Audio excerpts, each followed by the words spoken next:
이 자리에 나와 예배한 우리 모든 성도님 한 분 한 분이 성탄의 기쁨을 마음껏 누리시고 예수의 은혜를 마음껏 누리시는 신자가 되시기를 주님의 이름으로 축원합니다. 아멘. 우리 앞뒤 좌우 계신 분들과 한번 인사할까요? 메리 크리스마스.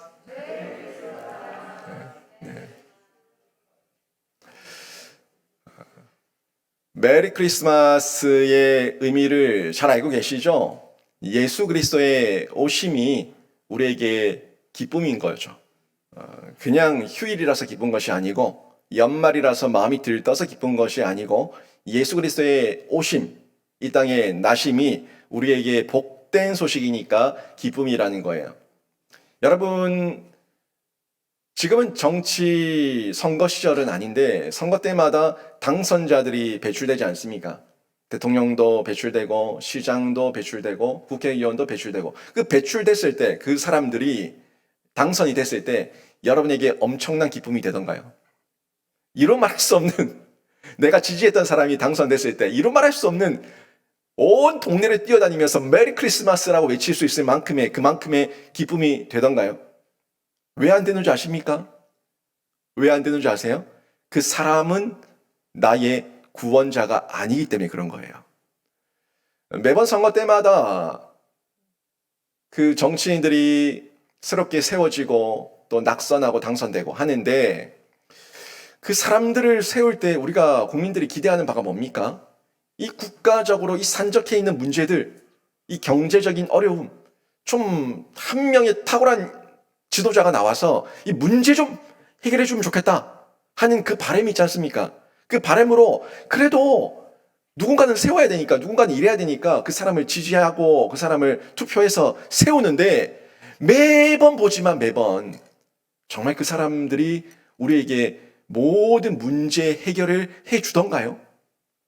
정권이 바뀌고 새로운 당선자들이 지도자가 되어서 뭔가를 한다고 했을 때, 잠시는 뭔가 하는 것 같고, 잠시는 뭔가 바뀌는 것 같은데, 또 다른 정권이 들어서면은 다시 원위치야.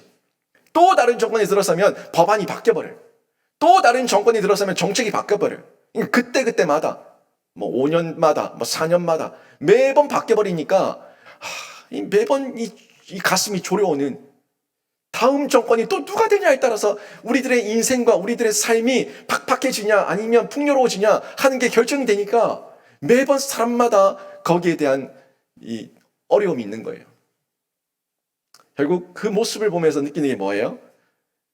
이 세상의 정치인들과 지도자는 모든 완벽한 해결책과 해결할 수 있는 구원자가 될 수 없다 하는 걸 저희가 발견할 수가 있죠.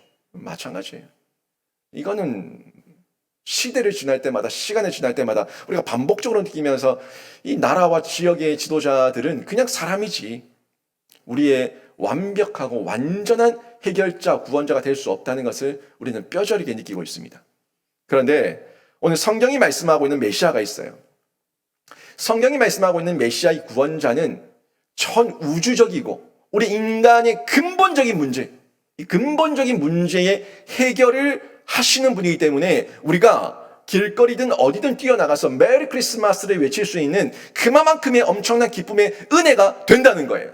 근데요, 제가 오늘 말씀드릴 거지만 이 은혜를 누린 자가 얻는 거예요. 은혜가 여러분에게 안 주어진 게 아니라 은혜를 기억하며 받아서 내 것이 된 사람은 메리 크리스마스를 힘있게 외칠 수가 있지만 이 은혜가 주어졌지만 은혜를 보지도 못하고 깨닫지도 못하고 은혜를 누리지도 못하고 소유하지도 못한 사람은 그냥 똑같아요. 저 대통령 세워지고 국회의원 세워지고 정치인들 세워진 것처럼 그냥 그래서 어쩌라고 라고 얘기할 수밖에 없다는 겁니다. 성경은 그런 내용을 저희에게 전달해 주는 게 아니라 이 은혜의 메시지를 소유하라는 거예요. 이 은혜의 메시지를 지금 신구약을 통해서 전달하고 있고 성령을 통해서 전달하고 있을 때 여러분이 느끼고 깨달으셔서 여러분의 그 은혜로 직접적으로 체험하라고 성경은 전해주고 있는 겁니다. 이걸 깨닫고 내 것으로 수납하기만 하면 수납 받아들이기만 하면 진짜 은혜가 되거든요. 그 은혜를 누릴 것을 요청해 주고 있는데 오늘 본문이 그 내용을 쭉 전해주고 있어요. 여러분, 마태복음 1장 딱 들어가자마자 계보가 나와요. 이 계보가 쫙 펼쳐지는데 여러분이 계보를 보면서 아이고 지겹다. 뭘 이렇게 낳고 어쩌라고 이렇게 받아들이십니까? 아주 특이한 계보죠. 아주 특별하고 특이한 계보인데 오늘 제가 읽었던 본문은요. 1장 17절은 그 계보의 마지막 부분이에요. 17절. 계보가 쭉 이어지다가 17절에서 마지막으로 정리하고 있는 부분이 오늘 제가 읽었던 한 절, 1장 17절의 메시지인데 제가 전체적인 내용을 좀 다루려고 해요. 마태복음 1장 1절에서 17절까지 이 계보가 지금 그리스도의 계보를 전달해주고 있는데 이 계보가 아주 특이하다는 거죠. 이 특이한 거는 특별한 거예요. 특이한 거는 이상한 게 아니라 특이한 거는 특별한 거고 특별한 거는 하나님의 특별한 은혜가 여기에 묻어져 있으니까 그 특별함을 보라는 거예요.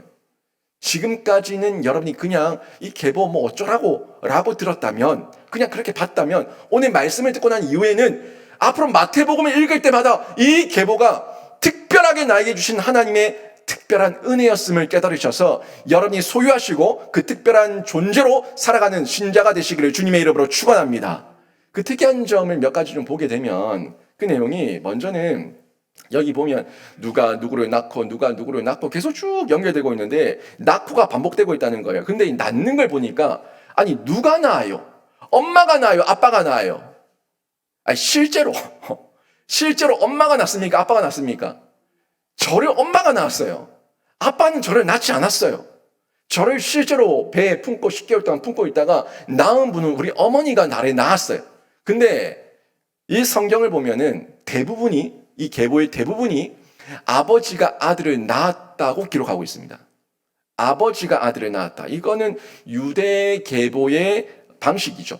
유대인들은 누가 누구를 낳았다. 아버지가 먼저 가장이니까 제사장이니까 가정의 제사장이니까 그 영역에서 어머니가 낳았다고 얘기하지 않고 아버지가 아들을 낳았다고 기록하는 게 유대인들의 계보의 기록 방식이에요. 그래서 이 특이한 점을 보니까 아버지가 아들을 낳았다라고 표현하고 있는 것을 볼 수가 있습니다. 또 두 번째의 이 특이한 점을 보면 마태복음 이 복음서의 시작이지 않습니까? 마태, 마가, 누가, 요한 이 복음서들이 쭉 펼쳐지고 공관복음, 마태, 마가, 누가까지는 공관복음 아무튼 다 복음서예요.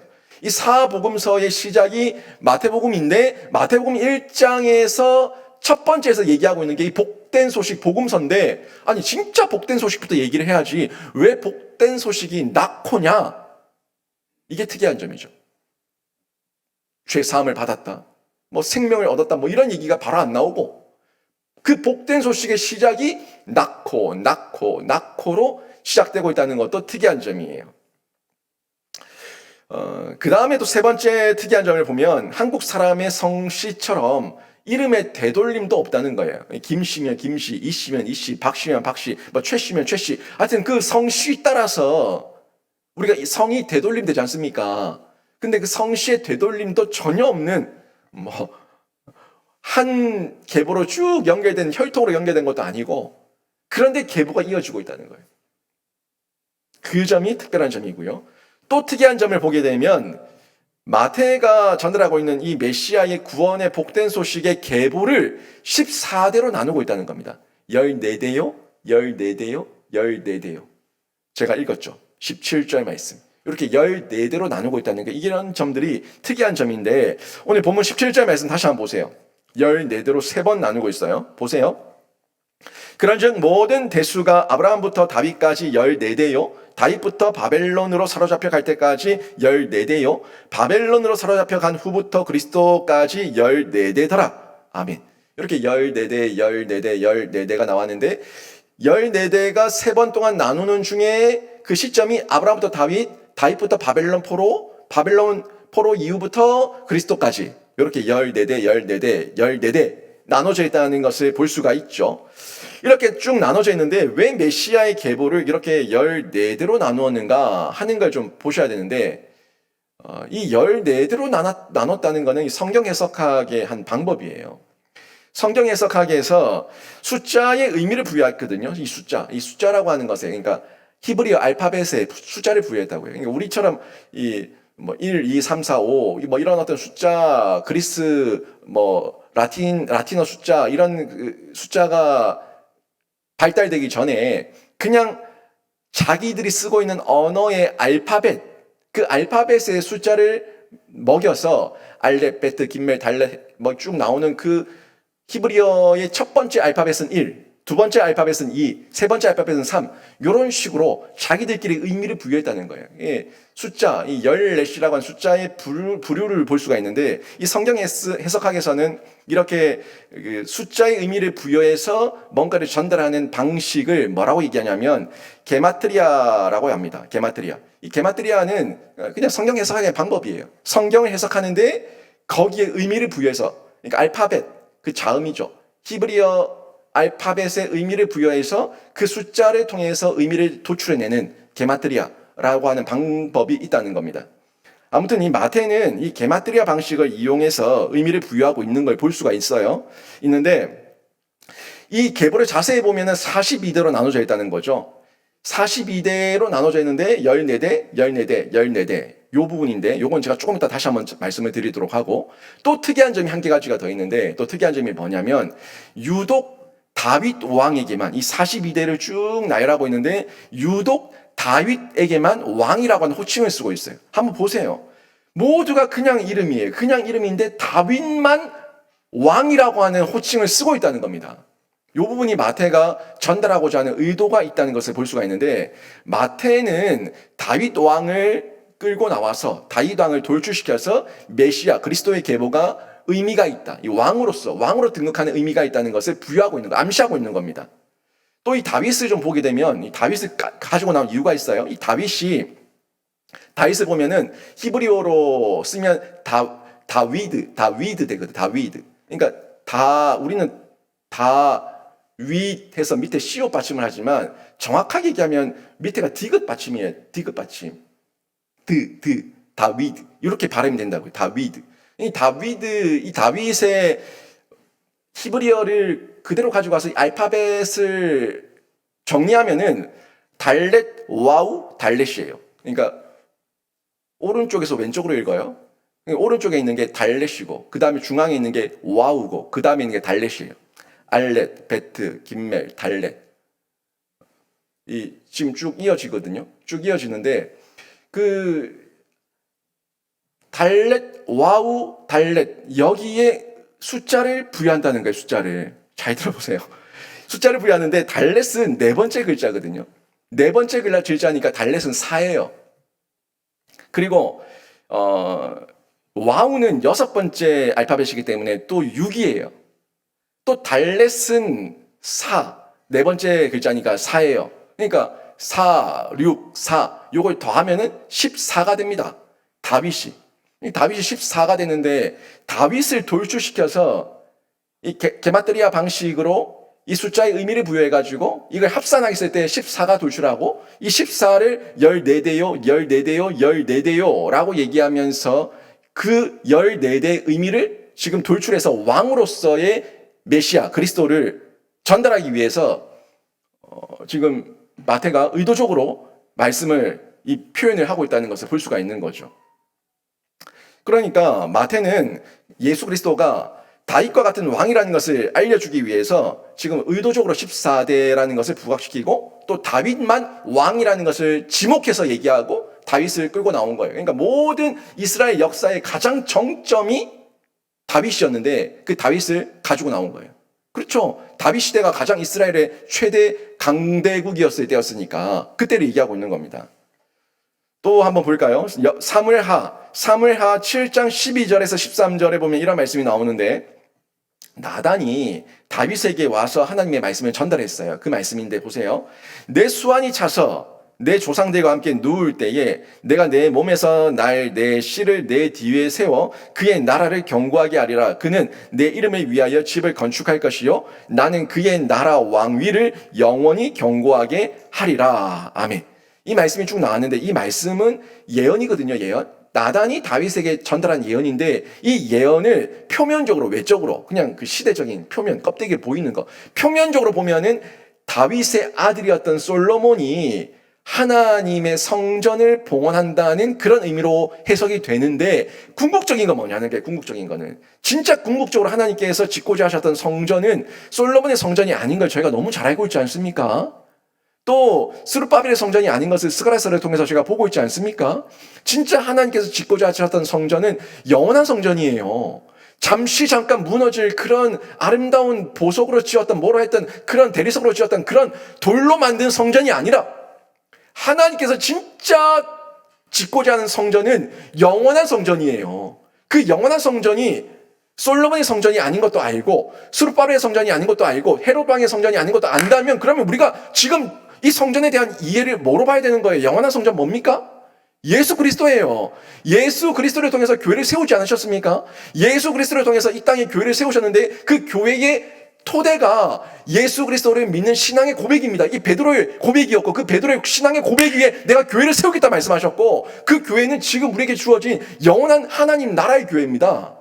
예수 그리스도와 이름 안에서 그 교회를 예수 그리스도를 통해서 이 땅 가운데 주시겠다고 하는 하나님의 계획이었습니다. 그리고 이 계보를 통해서 드러내시는 것은 예수 그리스도를 통해서 교회를 세우지만, 그 교회의 일원이 된 사람들은 내가 구원한다, 살려준다, 영생을 준다 하는 하나님의 구원 계획이었어요. 예수 그리스도 안에 하나님의 교회의 일원이 되었을 때, 그때 새 생명의 역사, 영생의 은혜가, 복락이 우리에게 주어지니까, 이것까지 보게 하시는 하나님의 구원 계획이 다윗의 혈통을 통해서 다시금 온 인류와 온 우주 만물의 왕으로 등극하시는 예수 그리스도를 통해서 보여주시고자 했던 하나님 아버지의 계획이었다는 겁니다. 결국에 이 계보는 역사예요. 계보는 갑자기 만들어진 게 아니라 실제로 하나님의 구원 계획이 어떻게 펼쳐지고 있는가를 이 42대를 통해서 보여주고 있는 하나님의 역사예요, 역사. 그 역사를 지금 보고 있는데, 역사를 보면 아브라함이 뿌리였죠. 아브라함부터 시작되니까. 아브라함을 갈대아 우르에서 끌어내셔가지고 하나님께서 믿음의 백성 삼지 않습니까? 사례를 살아 삼으시고 그를 민족의 열국의 아버지, 아비로 삼지 않습니까? 그거예요. 이 뿌리예요. 하나님께서 특별하게 시작한, 하나님이 아브라함의 뿌리로부터 시작하셨고, 또 그 정점이 다윗에게 이루어지게 되고, 그 뒤로 계속 하강 곡선을 그리는데, 그 모든 몰락이 그냥 몰락으로 끝나지 않고 반전과 역전으로 하나님께서 다시 예수 그리스도를 통해서 온전하게, 완전하게 그 최고의 영광 가운데 끌어올리시는 하나님의 계획, 이게 지금 역사 가운데 펼쳐지고 있거든요. 역사죠. 영광의 역사와 치욕의 역사가 펼쳐지는 게 성경입니다. 그리고 유명의 역사와 무명의 역사가 펼쳐지는 게 성경이에요. 발음과 몰락의 역사가 펼쳐지는 게 이 성경인데, 이 계보 이름 안에 그 모든 역사의 흔적들을 다 남겨놓으셨고, 이 모든 역사 가운데 치욕과 무명과 몰락으로 끝나지 않고 예수 그리스도를 통해서 다시금 회복시키시고 역전시키시는 하나님의 그 능력과 반전, 역전이죠. 이 내용이 성경으로 펼쳐지고 있는 것을 저희가 볼 수 있다는 겁니다. 그리고 이 역사를 통해서 저희가 또 볼 수 있는 게 뭐예요? 하나님의 역전과 반전도 맞지만, 그때마다 하나님께서 죄를 지은 자들에게 징계도 하셨고 징벌도 하셨고, 또 돌아오라고 선지자를 통해서 메시지를 전달하셨지만, 그 모든 이유가 그냥 싸잡아서 죽이기 위함이 아니라 뭐였어요? 다 싸잡아서 죽이기 위함이 아니라 뭐였어요? 살리기 위한 하나님의 사랑의 방법이었다는 것을 저희가 볼 수 있는 겁니다. 죽이는 것이 목적이 아니에요. 이 복음의 전달은 예수 그리스도를 돌출시켜서 예수 그리스도를 통해서 온 인류의 구원의 역사를 이루는 것은 결국에 죽이기 위함이 아니었고, 결국에 내가 예수를 통해서 너희를 살리려고 한다 하는 게 하나님의 구원 계획이었고 목적이었다는 것을 저희가 볼 수 있는데, 결국 예수 그리스도를 통해서 구원하시고자 하는 하나님의 의지, 하나님의 그 영원한 의지가 이 속에 있는 것을 볼 수가 있는 거예요. 그러니까 이 특이한 계보 속에서 우리는 특별함을 볼 수 있는 거죠. 특이하지만 그 특이한 거는 특별한 계획이고, 특별한 계획 속에서 하나님께서 우리가 그 누구도 상상하지 못했던 예수 그리스도의 특별한 분을 보내셔서 우리에게 영원한 생명을 주시는 은혜였다는 것. 이걸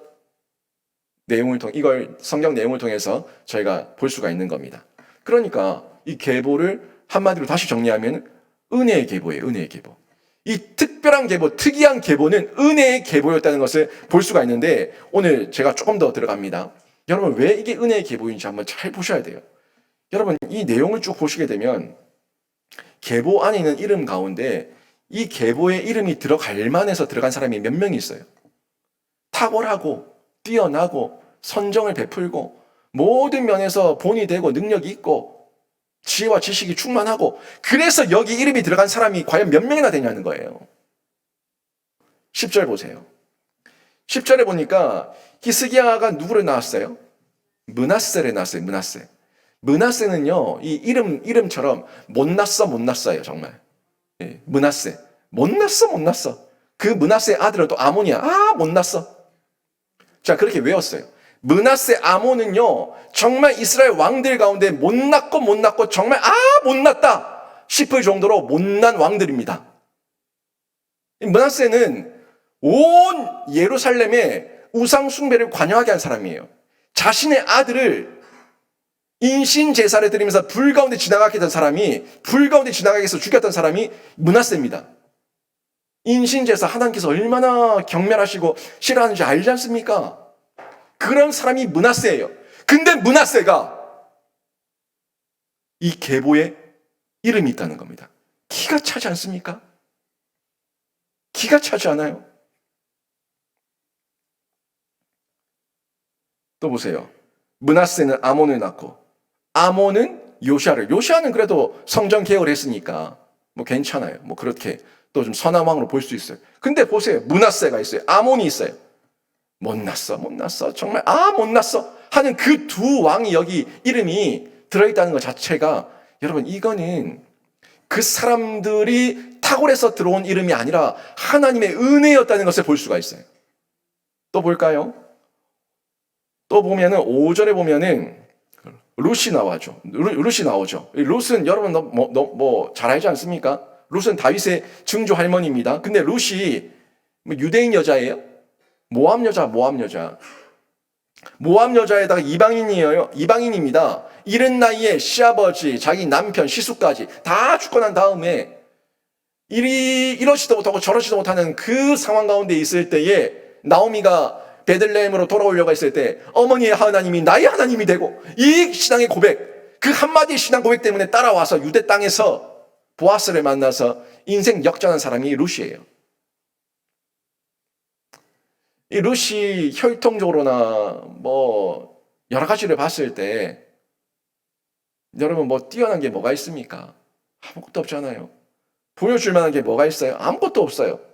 그런데 어머니의 하나님이 나의 하나님이 된다는 그 신앙의 고백 한마디 때문에 다윗 왕의 증조 할머니가 되는 이런 은혜를 입게 됐습니다. 그리고 위대한 그리스도의 계보에 이름을 올리게 된 거예요.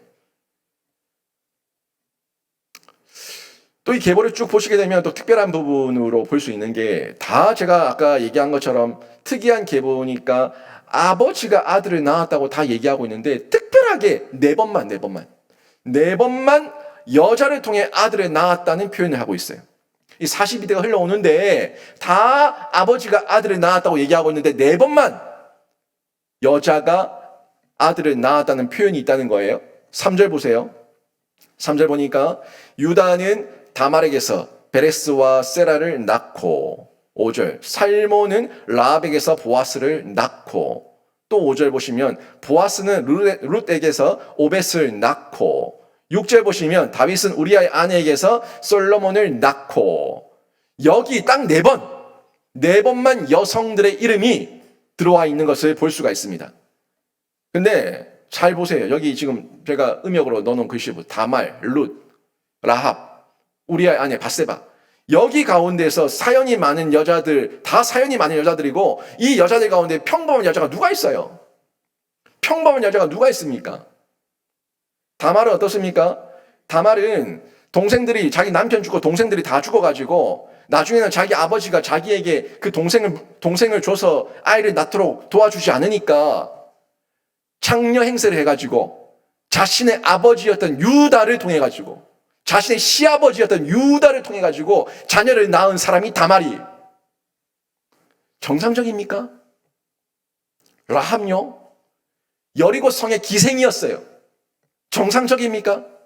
룻 우리 봤죠? 모압 여인이었고 이방인이었고 자기 시아버지 자기 남편 자기 시수까지 다 죽고 보아스에게 다시 시집가서 아이를 낳은 여인. 정상적이지 아니죠. 또 우리아의 아내 보세요. 우리아의 밧세바. 우리아를 누가 죽였어요? 다윗 왕이 죽였어요. 다윗 왕이 죽였는데 자기 남편을 죽인 왕에게 후첩으로 들어가서 후궁이 되는 이 밧세바. 여러분, 이 여자 4명 중에 정상적인 여자가 누가 있어요? 하나같이 사연 많고 기구한 인생을 살았던 여인들입니다. 여자라서 천대받았고 거기에다 사연이 많은 여성들이라서 그 어떤 사람도 거들떠보지 않을 만한 사람들, 이 사람들이 지금 여기 나왔던 4명의 여자의 이름이에요. 근데 이 4명이 메시아의 계보에 오르는 놀라운 은혜를 입게 된 겁니다. 여러분, 인생 한탄합니까? 내 인생은 왜 그리 기구하고 내 인생은 왜 이렇게 지실이 복도 없고 나는 왜 이러노? 여러분, 인생을 한탄하십니까? 하지만 하나님의 은혜가 여러분에게 임하면 이 4명의 여인의 인생이 그리스도의 계보에 올라갔던 것처럼 여러분 인생도 은혜의 계보 가운데 동참하게 되는 하나님의 사람이 되는 줄로 믿습니다. 여러분, 우리가 인생 세상 사람들을 의지하고 살아가면 그 사람들에게는 사연 많은 사람이고 그냥 아무런 쓸모없는 사람이지만 하나님의 은혜에 덮여버리면 그리스도의 계보에 이름을 올리고 하나님께서 인정하시는 사람이 되니까 그 사람은 복 없는 사람이 아니라 은혜 입은 사람이 되는 거예요. 복 받은 사람이 되는 거예요. 이게 하나님의 능력입니다. 이 은혜는 이 다말과 라합과 룻과 밧세바에게 끝난 은혜가 아니라 지금 이 시대를 살고 있는 우리에게도 전달된 은혜이고 전달된 하나님의 계보 가운데 예수 그리스도를 통해서 동참하게 된 하나님의 은혜의 역사인 줄로 믿습니다. 여러분, 우리가 예수 그리스도를 통해서 뭐가 됐어요? 우리 정체성이 뭐가 됐어요? 예수 그리스도를 통해서 뭐가 됐어요? 하나님의 자녀가 되었습니다. 하나님의 자녀가 되는 하나님의 계보에 동참하는 자가 된 거예요. 여러분, 이걸 정말 믿으셔야 됩니다. 그냥 그러려니 해버리면은 아무런 은혜가 없지만 내가 이 여인들처럼 쓸모없고 사연 많은 인생이었지만 예수 그리스도를 믿는 그 믿음의 고백 하나 때문에 이 시대에 전달된 예수 그리스도를 통해서 전달된 그 은혜의 계보를 지금도 이어가고 있는 하나님의 자녀가 되었다는 고백을 여러분이 하게 되는 줄로 믿습니다. 이걸 믿으시고 받아들이셔야 되는 거예요. 예수의 이름을 믿을 때에 우리가 하나님의 자녀가 되는 권세를 얻습니다. 예수 이름 없으면 권세도 없고 자녀됨도 없고 아무것도 없어요. 감동도 없고 은혜도 없고 능력도 없어요. 요한복음 1장 12절 같이 한번 읽어볼까요? 믿음으로 같이 읽습니다. 시작. 영접하는 자 곧 그 이름을 믿는 자들에게는 하나님의 자녀가 되는 권세를 주셨으니 아멘. 우리가 믿을 수 있는 거는 나의 의와 나의 지혜가 아니라 뭘 믿어요? 영접하는 자 곧 그 이름, 예수의 이름이에요. 예수의 이름을 믿을 때에 우리가 하나님의 자녀가 되는 권세를 얻게 되는 겁니다. 이 은혜 입으라고 예수님을 보내신 거고, 이 은혜를 입으라고 예수님께서 오신 거고, 이 은혜 입으라고 예수님께서 가르치신 거고, 이 은혜 입으라고 예수님께서 십자가에서 죽으시고 부활하신 거예요. 여러분, 예수의 오심과 공생에서의 가르치심과 모든 이적과 능력과 죽으심과 부활하심, 그 모든 사건들은 그냥 온 것이 아니라 이 은혜를 우리 보고 입으라고, 놓치지 말고 잡으라고 하나님께서 예수를 통해서 보내셨고 예수께서 순종하신 거예요. 정확하게 붙으십시오. 이 은혜를 입어야지만 하나님의 자녀가 되고 하나님의 그 생명책에 기록되고 하나님 나라의 계보에 우리의 이름도 기록되는 줄로 믿습니다. 이 기쁜 소식을 여러분 혼자서만 소유하지만 마시고, 아니 소유하지 못했다면 뭐 말할 것도 없는데 소유 못하셨다면 소유해야 되는 거고, 소유하셨다면 여러분만 소유한 것을 끝내지 마시고 여러분이 하나님의 생명책에 기록된 것처럼 여러분의 자녀들이 그 하나님의 생명책에 기록되고 여러분이 믿는 그 가족들과 이웃들이 또 주변 동료들이 그 하나님의 나라의 이름이 기록되어서 여러분 모두가 그 계보를 전달하고 함께 이어가는 생명사역자로 쓰임받으시기를 주님의 이름으로 축원합니다. 이걸 우리가 받아들였을 때 은혜가 적용되는 거예요. 나에게 적용되고 내 자녀에게 적용되고 내 이웃에게 적용되는 거예요. 은혜를 누린 자가 은혜를 자랑하지 않고 은혜를 누리지 않고 은혜를 기뻐하지 않는데 어떻게 다른 사람들이, 그 둔감한 사람들이, 그 무지한 사람들이 예수를 알고 은혜에 반응하겠습니까? 은혜를 먼저 반응한 우리가 있어야지 그게 나에게 적용이 되고 다른 사람들에게 전달되는 거예요.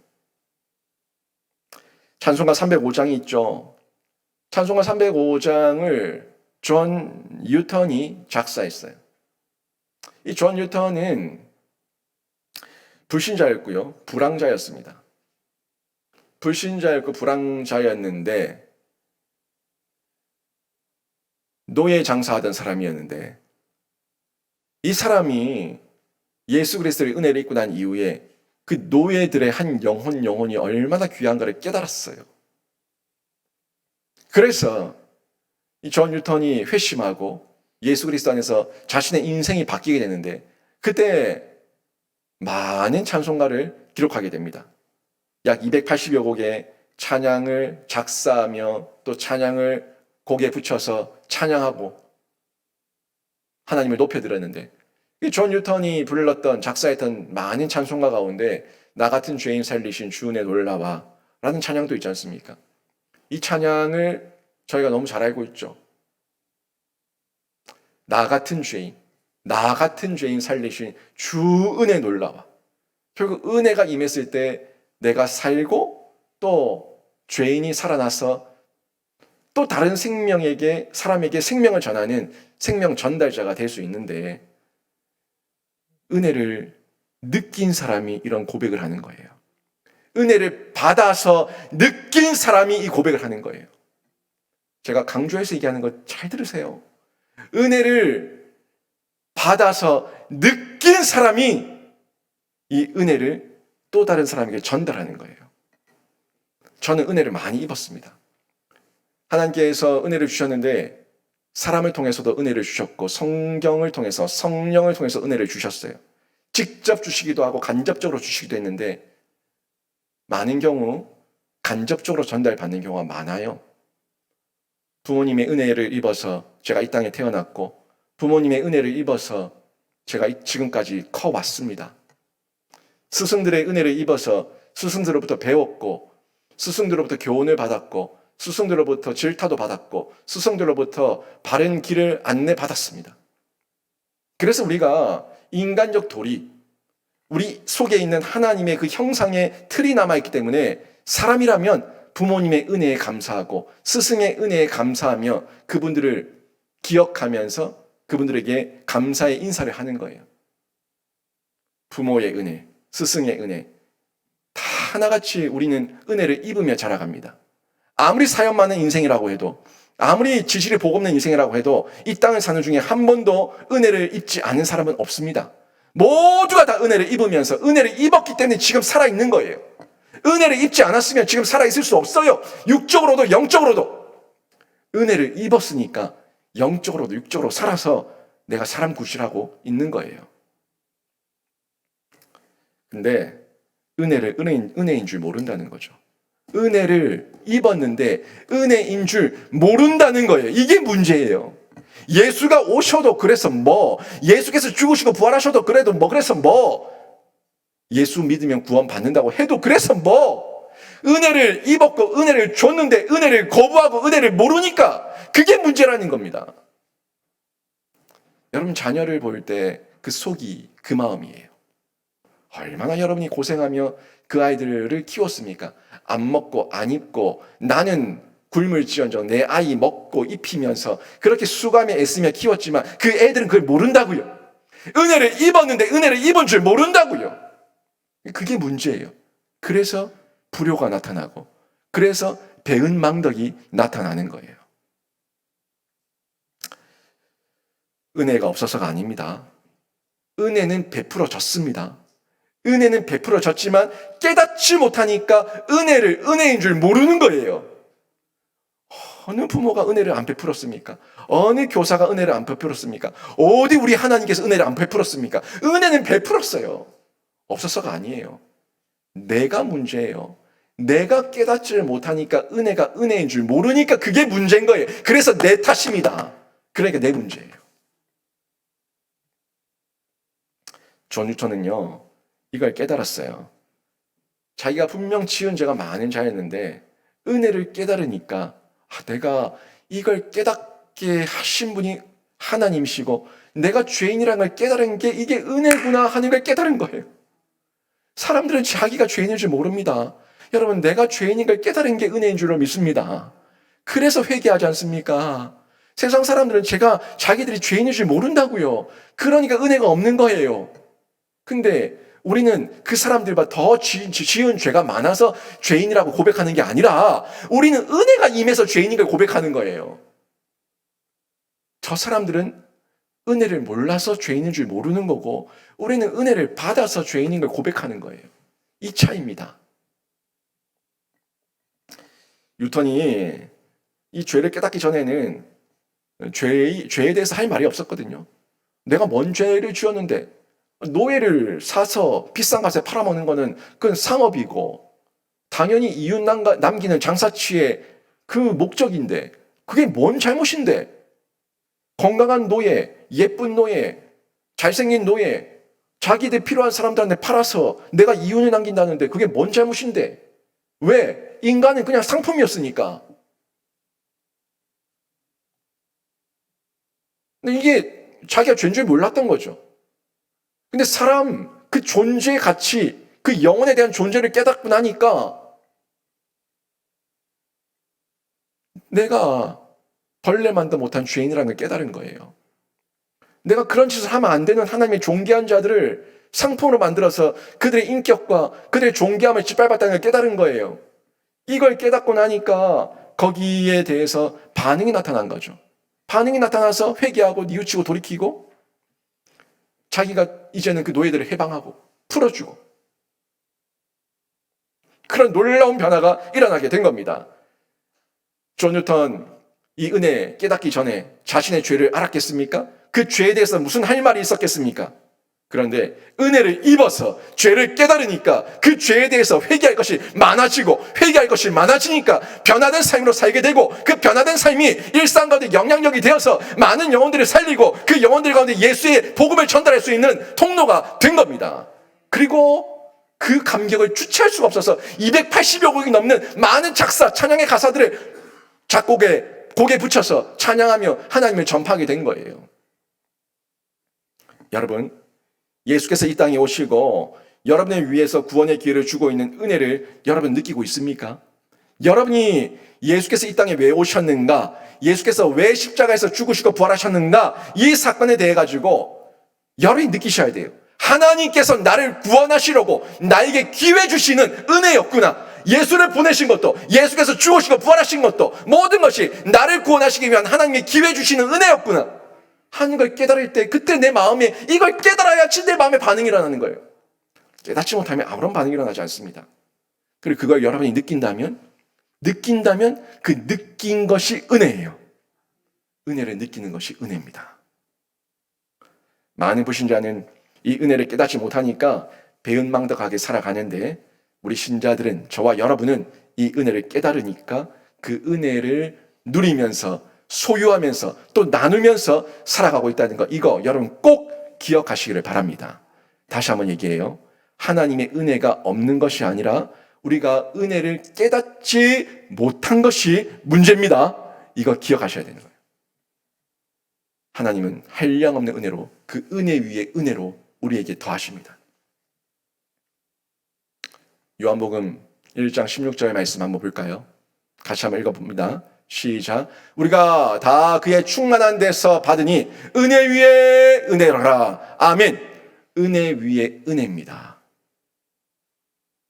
예수를 보내신 것도 은혜고 예수께서 죽으시고 부활하신 것도 은혜고 예수께서 성령을 보내주셔서 우리에게 적용하게 하신 것도 은혜고 이걸 깨달은 것도 은혜고 깨달아서 죄를 고백한 것도 은혜고 깨달아서 죄를 고백하고 나는 죄인됨을 버리고 의인된 삶을 향해서 걸어나가고 예수를 전달하고 예수를 소개하고 예수의 복음을 자랑하는 삶을 사는 것도 은혜예요.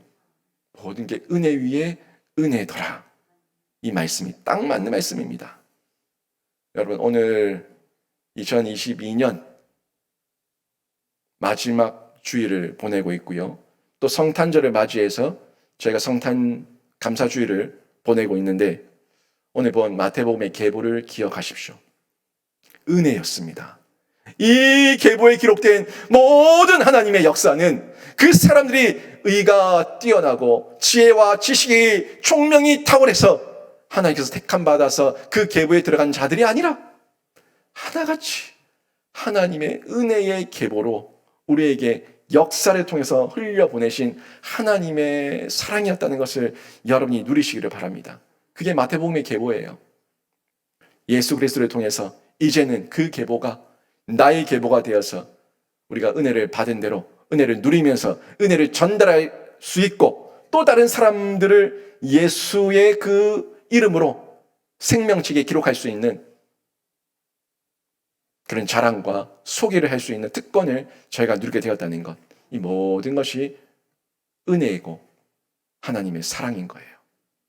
여러분, 은혜에 민감하신 자가 되십시오. 그리고 은혜에 민감하시는데 더욱더 큰 은혜를 사모하십시오. 하나님, 은혜 위에 은혜로라. 그 은혜 위에 은혜를 더하셔서 제가 더 큰 은혜를 사모하며 더 큰 은혜를 자랑할 수 있는 올 한 해 마무리를 하고 더 큰 은혜를 자랑하며 2023년을 시작할 수 있도록 하나님 도우시고 역사해 주시옵소서. 그런 신자로 여러분이 은혜를 많이 자랑하고 은혜를 많이 사모하는 그런 은혜의 계보를 여러분 한 분 한 분이 이어가시기를 바랍니다. 그 은혜의 자랑은 열매가 되는데 여러분 자녀에게, 여러분 가족에게, 이웃에게 은혜의 파문으로 전달되어서 그 은혜에 젖어드는 복을 여러분 주변에 많은 사람들이 누리게 되는데 이 복을 누리시기를 주님의 이름으로 축원합니다. 오늘 말씀 정리하면 은혜의 이 특별한 계보 확인하십시오. 특별한 계보입니다. 특별한 계보인데 특별한 구원이에요. 특별한 계보인데 나를 향한, 나를 위한, 우리를 향한 특별한 구원의 약속과 내용들이 있는 걸 여러분 발견하시고 그 은혜의 계보 나에게 적용하세요. 그냥 먼 나라 이야기가 아니라 나에게도 적용될 수 있는 은혜고 예수 그리스도를 통해서 나에게도 특별하게 적용될 수 있는 하나님 은혜의 계보임을 기억하시고 은혜에 반응하시고 은혜의 파문을 많이 일으키는 신자가 되시기를 바랍니다. 그 은혜의 계보에 속한 나를 넘어서서 이제는 은혜의 파문으로 신앙계대, 복음 전파, 선교, 전도, 열방을 향해서 마음껏 뻗쳐나가시는 귀한 신자로 모두가 쓰임받으시기를 주님의 이름으로 축원합니다. 아멘.